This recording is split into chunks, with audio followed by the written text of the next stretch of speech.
Za Termoelektrarno Brestanica je danes zelo pomemben dan.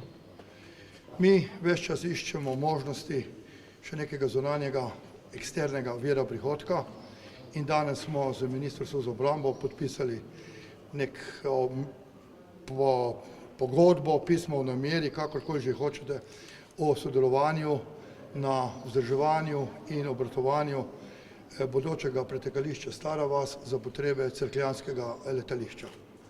Tako da sem vesel in hvala ministru, da nam je zaupal to nalogo. Moram pa reči, da v Termoelektrarni Brestanica imamo tovrstne izkušnje, saj smo že v preteklosti za potrebe tako Termoelektrarne Brestanica kot v nekdanji skupni državi Jugoslaviji že izvajali te manipulacije.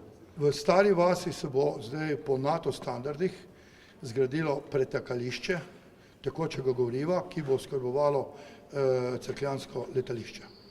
Prav železnice na pretekališče? Tako, iz železniških cistern na pretekališče in potem v rezervoarje v Cerklju.